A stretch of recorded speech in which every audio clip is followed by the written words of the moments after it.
Yeah, so, wow, so here I am sitting, just had my staples taken out, and I'm here to talk with Dr. Malone, my neurosurgeon, and I'm not sure at this point if he has any news for me. But, this journey is just so rich, and it's just a big journey. It's filled with, richness of relationships, of life purpose. And then in these moments, I'm noticing that I'm in fear right now. And that's also okay, but I'm also noticing that my body's doing its own thing right now. As we say, stress happens when something you care about is at stake. And the news I could potentially get in a moment would be, I'm waiting to hear whether or not I have potentially brain metastases or multifocal primary brain cancer, neither of which are ideal. And these are a series of doorways because the news that I potentially could get back right now impacts my daily life. It really, so for example, if this was a metastasis, here comes Dr. Malone. Tell me when you're ready. Ready. Yeah, so that was Gina, who's a wonderful, this is the thing, is that every healthcare provider we meet has been extraordinary. It's just been, and we just had a very special moment with her. And these moments aren't transactional. These moments are getting to know people, and care for them, and really appreciate, what they're doing.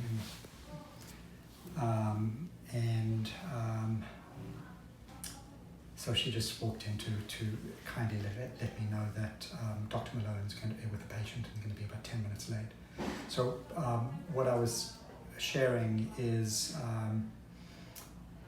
in the branch point of metastases or multifocal primary brain cancer, without knowing what it is or the full research, the implications are different, because if this was a metastases, the type of metastases it would be. There are some metastases that actually are fantastic to have, like testicular cancer, which is radiosensitive and chemosensitive. But if it came back with, for example, a melanoma, that would mean that I wouldn't only have the brain cancer to deal with, I'd be needing to deal with multiple other primary sites.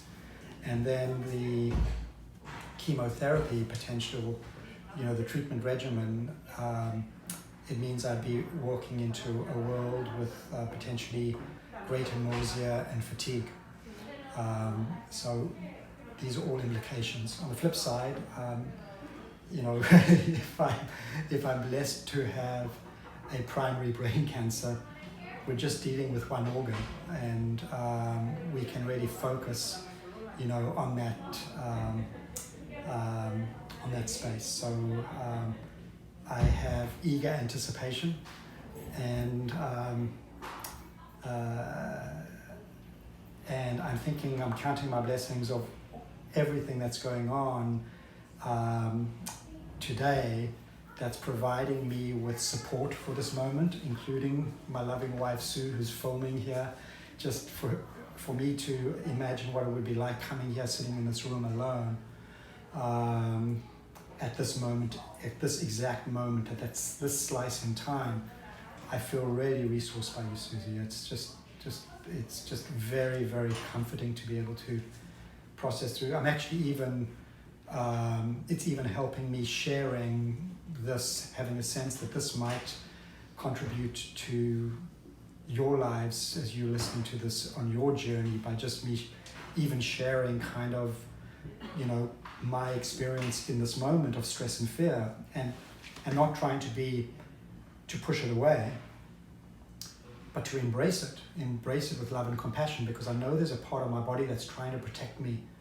It's natural that it's trying to protect me from something life-threatening. And I feel, the power of, the primal power of how that's arising in my body.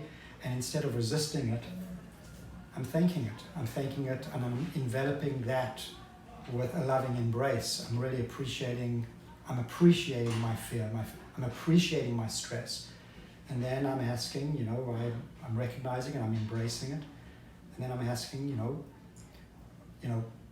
what would be most helpful in this moment, and what's most helpful, and certainly is being patient for the, for whatever I'm about to discover, and drawing in the love and support that I have deeply, and trusting the unfolding of the moment, even though I'm spiking at this very moment in time in uncertainty. So I'm just so excited to meet Dr. Malone. I've got a gift for him over here with my book, that I'm so excited to give him. And I'm going to just read it before I give it to him. I'm going to just read the inscription that I've written for him. I said, "Dear Hanny, I feel so blessed that my path has crossed yours. I am deeply inspired by how you embody the very essence of a conscious leader and healer that I describe in this book. With much love and appreciation, Danny." And so, so I'm excited to give him, and I feel very blessed for his care.